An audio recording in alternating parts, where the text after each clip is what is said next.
ఉపనిషత్ ఋషులు కూడా దాన్ని వర్ణించలేకపోయారు. మరి ఇటువంటి ఆత్మ ఏదైతే ఉందో ఆ ఆత్మవి నీవే, నిజంగా నువ్వు దేహానివి కాదు, నీవు ఈ ఆత్మవి, ఈ సచ్చిదానంద స్వరూపమైనటువంటి ఆత్మవి అని తెలియజేయటం జరిగింది ఈ అధ్యాయంలో.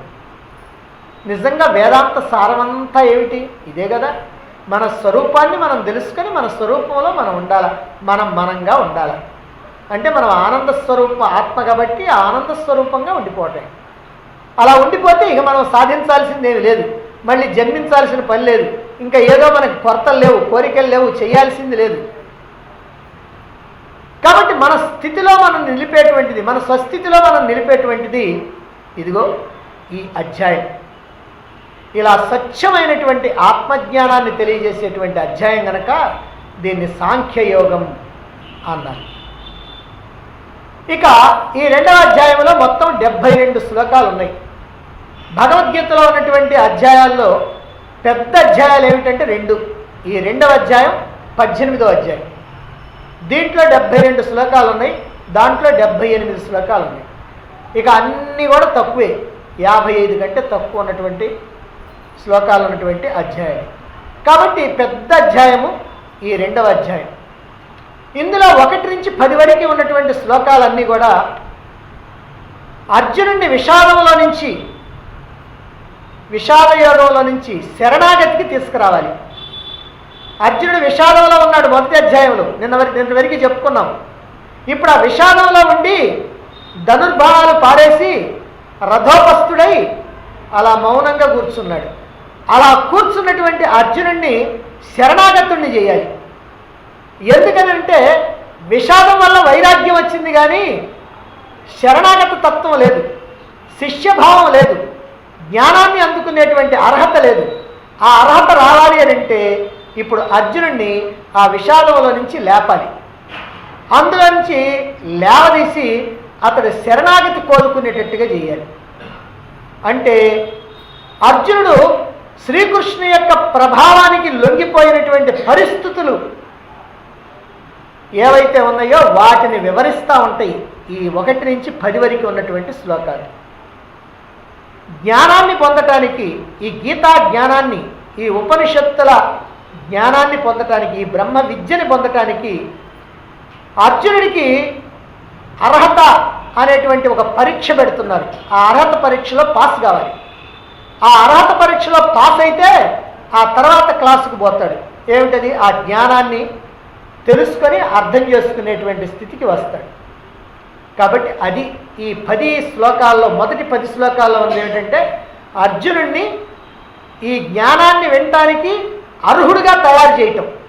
అది ఎలా తయారు చేస్తారో ఇప్పుడు ఆ 10 శ్లోకాల్లో మనం తెలుసుకుంటాం. ఇక 11 నుంచి 30 శ్లోకాలు ఉన్నాయి.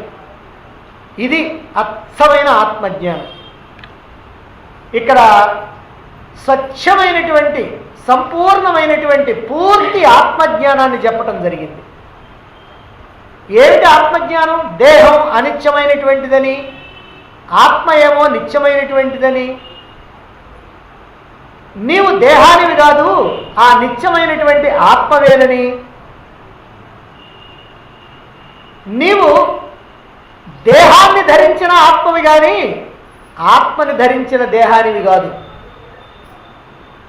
నువ్వు ఆత్మని ధరించిన దేహానివి కాదు, నువ్వు దేహాన్ని ధరించినటువంటి ఆత్మవి. అంటే నీ యథార్థ స్వరూపం ఆత్మస్వరూపం అని వివరించడం జరిగింది ఈ 20 శ్లోకాల్లో.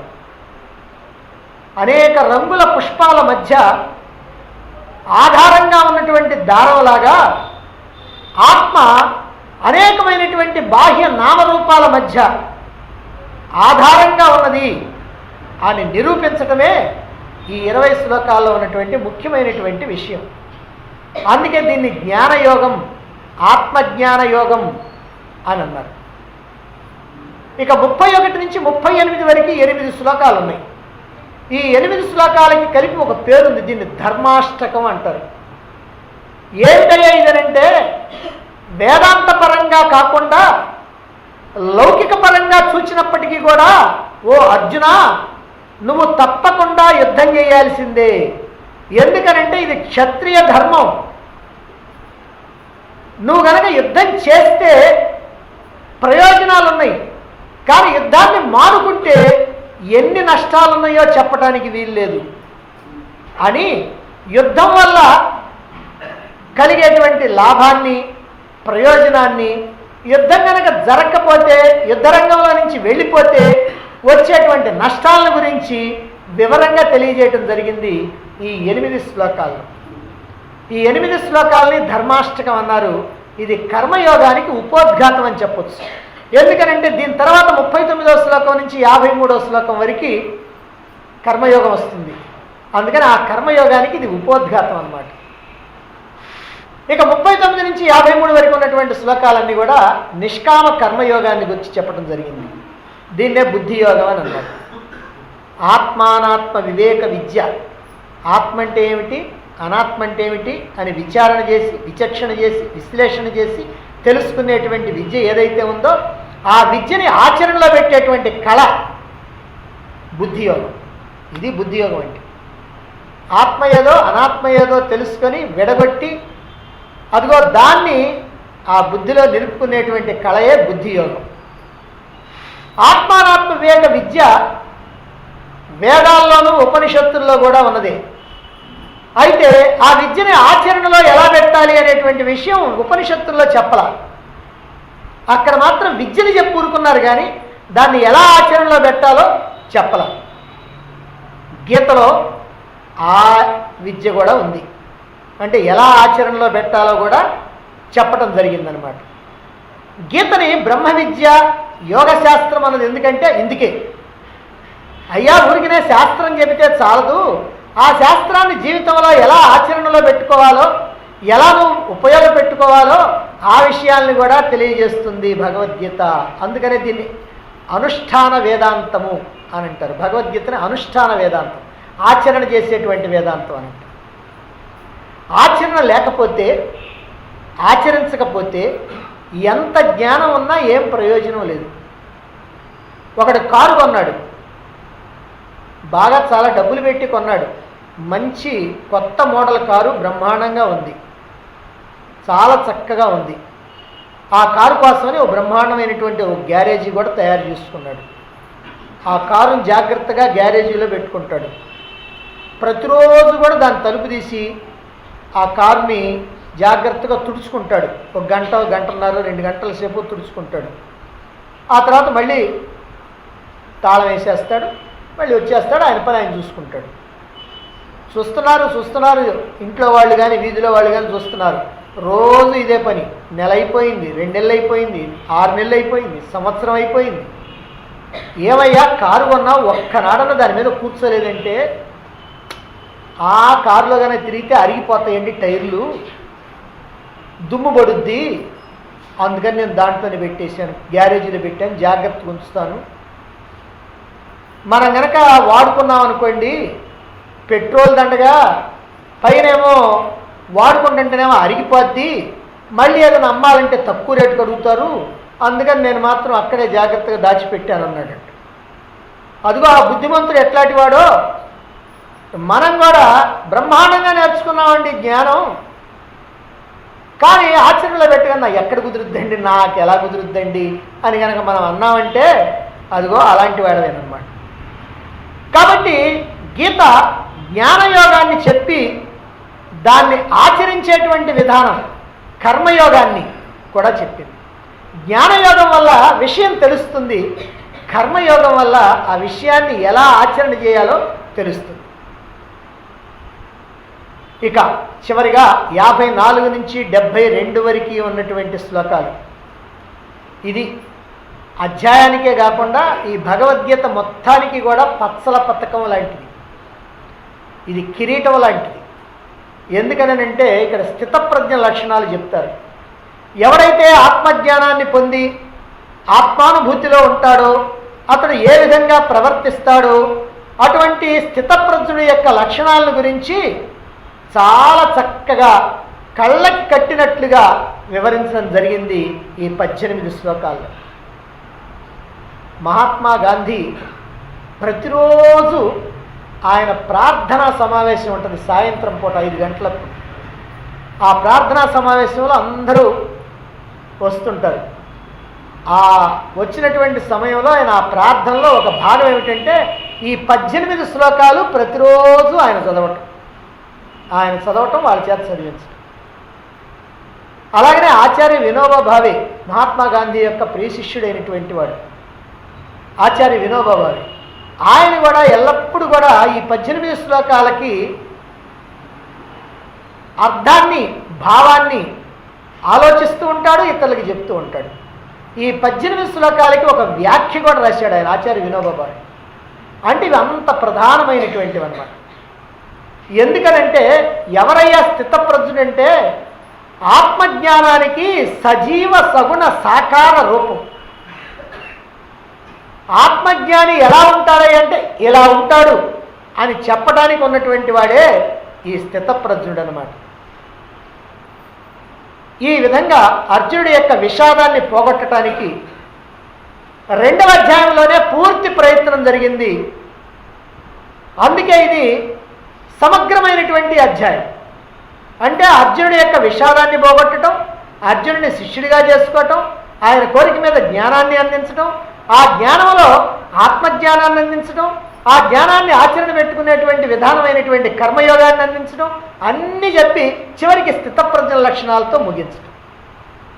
ఎంత అద్భుతమైనటువంటి అధ్యాయమో మాటలతో వర్ణించడానికి వీలు లేనటువంటిది ఈ 2వ అధ్యాయం. ఇక 2వ అధ్యాయం తర్వాత 3వ అధ్యాయం నుంచి చాలా ఉన్నాయి కదండి, ఉన్నాయి. అవన్నీ కూడా ఏమిటంటే ఈ 2వ అధ్యాయానికి వివరణలు అన్నమాట. అంటే కేవలం ఈ అధ్యాయాన్ని వివరించి చెప్పేటువంటివే అవన్నీ కూడా. కనుక దీన్ని సమగ్రమైనటువంటి అధ్యాయం అన్నారు. ఈ అధ్యాయాన్ని కనుక పూర్తిగా అర్థం చేసుకుంటే భగవద్గీత యొక్క సారాన్ని అర్థం చేసుకున్నట్టే. వేదాల్లో చెప్పినటువంటి కర్మకాండ, ఉపాసనాకాండ, జ్ఞానకాండ ఏవైతే ఉన్నాయో అవి అన్నీ కూడా ఈ భగవద్గీతలోనే చెప్పడం జరిగింది. భగవద్గీతలో ఈ అధ్యాయంలో చెప్పడం జరిగింది. ఇందులో కర్మకాండ ఉంది, దాన్ని చెప్తున్న 39 నుంచి 53 వరకు. అలానే ఉపాసనాకాండ, భక్తికి సంబంధించినటువంటి విషయాలు ఉన్నాయి, ఈ స్థితప్రజ్ఞ లక్షణాల్లో ఉన్నాయి. అలాగనే జ్ఞాన సంబంధమైనటువంటి విషయాలు 11 నుంచి 30వ శ్లోకం వరకు. అంటే కర్మకాండ, ఉపాసనాకాండ, జ్ఞానకాండ ఈ 3 వేదాలకు ప్రధానం. అందుకని ఆ 3 కూడా ఈ అధ్యాయంలో చెప్పడం జరిగింది. అందువల్ల ఎవరైతే ఆత్మజ్ఞానాన్ని పొంది మోక్షాన్ని పొందాలనుకుంటారో అటువంటి వాళ్ళు తప్పనిసరిగా ఈ అధ్యాయాన్ని తెలుసుకోవాలి. కర్మకాండ వల్ల ఏమి జరుగుద్ది? మనశుద్ధి జరుగుద్ది, అంటే పరిశుద్ధుడు అవుతాడు మనిషి. ఉపాసనాకాండ వల్ల ఏం జరుగుద్ది? ఆత్మజ్ఞానానికి అర్హత కలుగుద్ది. జ్ఞానకాండ వల్ల ఏమిటి ప్రయోజనం? మోక్షం కలుగుద్ది. మోక్షం సిద్ధించాలంటే జ్ఞానం వల్లనే. ఇది ద్వితీయ అధ్యాయం. ద్వితీయం అద్వితీయం దాన్ని చెప్పుకున్నాం. ఈ ద్వితీయ అధ్యాయం నిజంగా అద్వితీయమైనటువంటి అధ్యాయం. ఎందుకంటే గీతాసారం అంతా ఇందులో ఉంది కనుక. సంజయ ఉవాచ్తో ఈ అధ్యాయం ప్రారంభం కాబోతా ఉన్నది.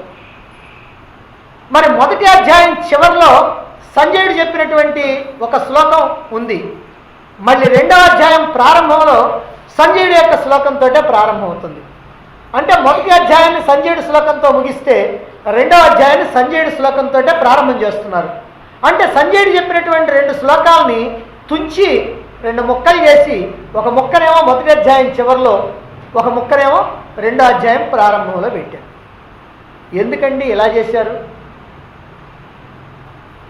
అంటే, మొదటి అధ్యాయం చివరిలో అర్జునుడు ధనుర్బాణాలు పారవేశాడు. రథానికి వెనుకున్నటువంటి రథోపస్థంలో, అంటే ఆ వెనుకున్నటువంటి సేవకుడు కూర్చునేటువంటి చోట్లు, ఆయుధాలు అందించేటువంటి సేవకుడు కూర్చునేటువంటి చోట్లో కూర్చున్నాడు. ఇది తమోగుణానికి పరాకాష్ట. అదంటే ఇంతకంటే ఇక దిగజారిపోవటానికి వీలు లేదు. ఎవడైనా అంత ఎత్తులో ఉంటే డామరు పడతాడు, పెద్ద దెబ్బ తగులుద్ది. ఇంత ఎత్తులో ఉంటే పడతాడు, కొద్ది దెబ్బ తగులుద్ది. ఇంత ఎత్తులో ఉంటే అప్పుడైనా పడితే కుర్ర దెబ్బ తగులుద్ది. అసలు పడిపోయి ఉన్నటువంటి వాడు ఉన్నాడు, వాడు ఎక్కడ పడతాడు, వాడికి ఏం దెబ్బ తగులుద్ది. ఇప్పుడు అది పరిస్థితి.